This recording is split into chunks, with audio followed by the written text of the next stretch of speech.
America और Iran के बीच दोनों देशों के अड़ियल रुख के चलते कोई समझौता होने की उम्मीद टूट चुकी है। इस समझौते पर पूरी दुनिया की निगाहें लगी थी। अब क्या होगा, यह सवाल हर जगह छाया है। गैस, पेट्रोल, रसायन और स्टॉक एक्सचेंज पर इसका असर अब सोमवार को नजर आ सकता है। आखिर ईरान क्यों नहीं माना? क्या ईरान को पीछे दरवाजे से रूस, चीन से मदद मिल रही है? इस पर भी बहस गर्म है। अमेरिकी उपराष्ट्रपति जेडी वेंस ने कहा कि अमेरिका और ईरान के बीच कोई समझौता नहीं हो पाया है। वेंस ने कहा, हम यहां एक बहुत ही आसान प्रस्ताव देकर जा रहे हैं और यही हमारा अंतिम और बेस्ट ऑफर है। हम देखते हैं कि ईरान इसे स्वीकार करता है या नहीं। We've made very clear what our red lines are, what things we're willing to accommodate them on, and what things we're not willing to accommodate them on. And we've made that as clear as we possibly could, and they have chosen not to accept our terms. Islamabad में एक press conference के दौरान उन्होंने पाकिस्तान की तारीफ करते हुए कहा कि पाकिस्तान ने बातचीत को व्यवस्थित ढंग से संचालित करने में एक अच्छा काम किया है ताकि कोई समझौता हो सके। लेकिन बुरी खबर यह है कि हम 21 घंटे के बाद भी किसी समझौते पर नहीं पहुंच सके हैं। We've been at it now for 21 hours and we've had a number of substantive discussions with the Iranians. That's the good news. The bad news is that we have not reached an agreement, and I think that's bad news for Iran much more than it's bad news for the United States of America. So we go back to the United States having not come to an agreement. अमेरिकी प्रतिनिधिमंडल अब पाकिस्तान छोड़ रहा है। एक video में अमेरिकी उपराष्ट्रपति वेंस को पाकिस्तानी सेना प्रमुख फील्ड मार्शल आसिम मुनीर, विदेश मंत्री इशाक डार और गृह मंत्री मोहसिन नकवी को विदाई देते हुए देखा जा सकता है। करीब 50 साल की दुश्मनी और 2 युद्धों के बाद अमेरिका और ईरान आमने सामने बैठकर बातचीत कर रहे हैं।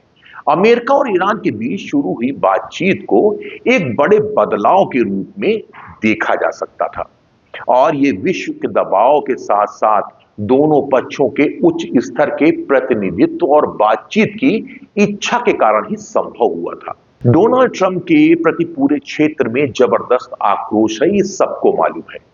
ईरानी प्रतिनिधिमंडल ऐसे समय इस्लामाबाद पहुंचा जब उसने कूटनीति पर गहरा अविश्वास जताया था और अपने मिशन का नाम ही मिनाब 168 रखकर अमेरिका को कठोर संदेश देने का प्रयास किया गया है।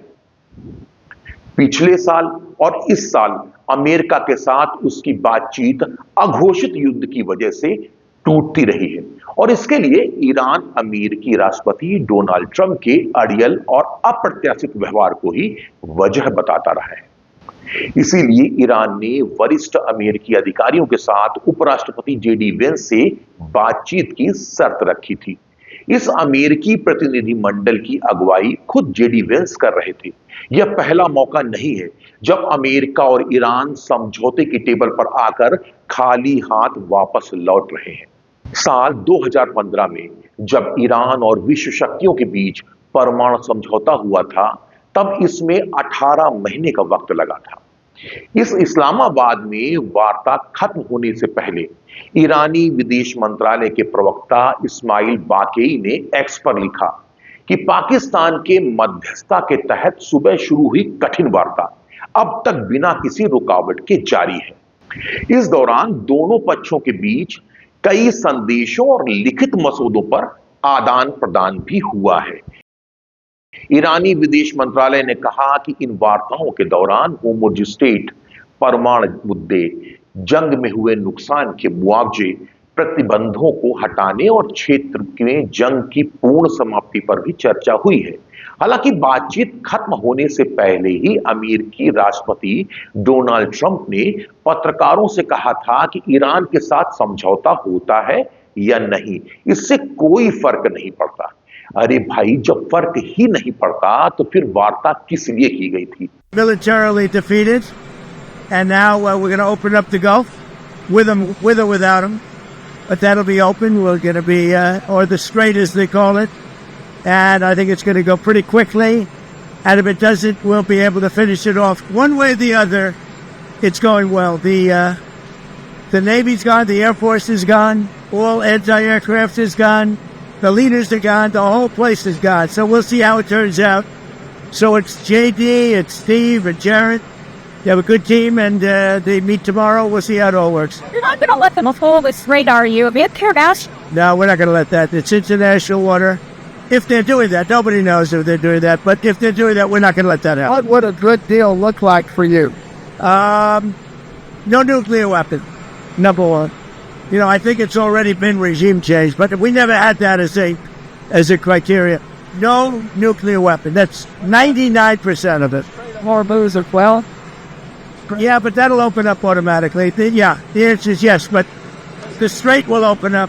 If we just left, the strait's going to, otherwise they make no money. So the strait's going to open. But what we have is no nuclear weapon, but we'll open the strait anyway. Don't forget, we don't use the strait. Other countries use the strait. So we do have other countries coming up, and they'll help out, but we don't use it. It won't be easy. It won't be, I would say this, we will have that open fairly soon. What's the backup plan? What's your backup plan if there's some field opens? You don't need a backup plan. We have, the military is defeated. Their military is gone. They have, we've degraded just about everything. They have very few missiles. They have very little manufacturing capability. We've hit them hard. Our military is amazing, the job they've done. I guess that's not one exact counting their archwokers, or talks afterwards. I don't know. I can't tell you. I have to see what happens tomorrow.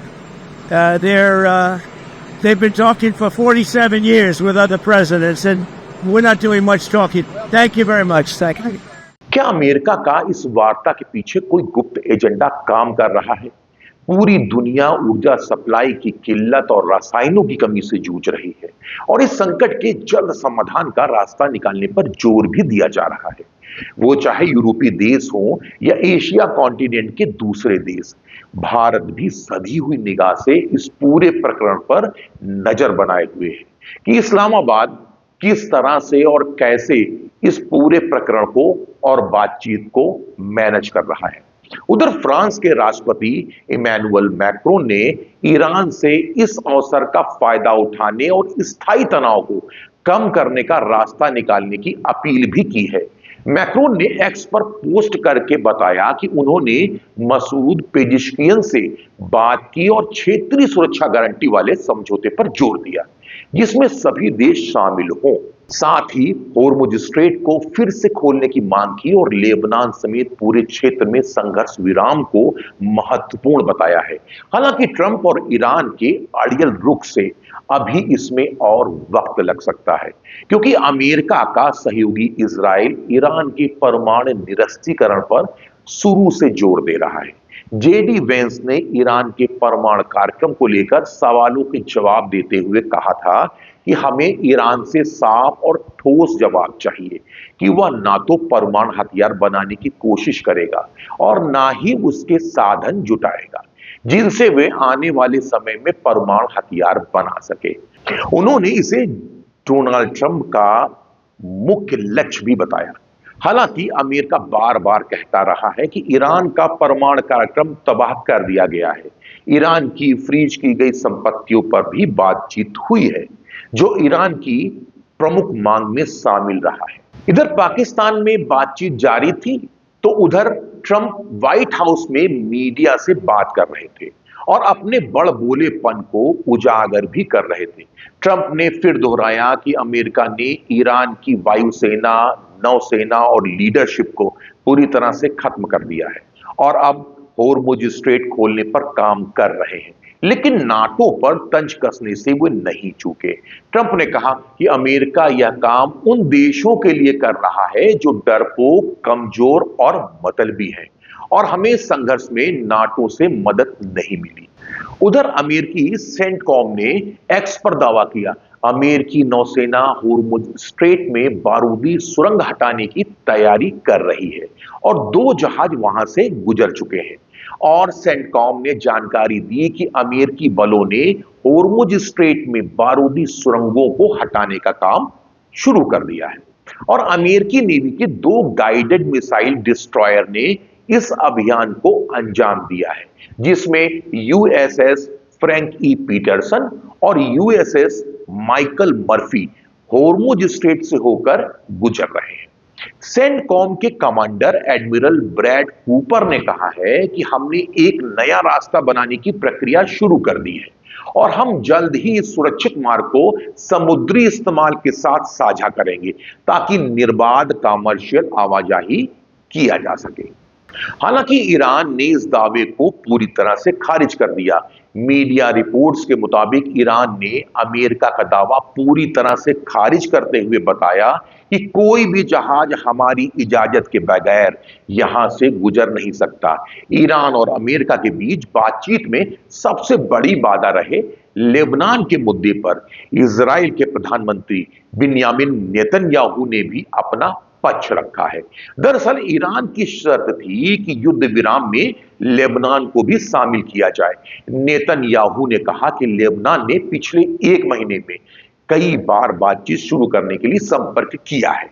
Netanyahu ने कहा, हम 2 शर्त चाहते हैं, Hezbollah को खत्म किया जाए और आने वाली पीढ़ी तक टिकाऊ वास्तविक समझौता हो सके। अब सबसे बड़ी समस्या यह है कि यदि अमेरिका और ईरान के बीच जारी यह संघर्ष समाप्त नहीं होता तो होर्मुज स्ट्रेट का भविष्य क्या होगा और दुनिया की, खासकर भारत जैसे देशों की ऊर्जा जरूरतों को पूरा करने के लिए कौन से दूसरे रास्ते खोले जा सकते हैं।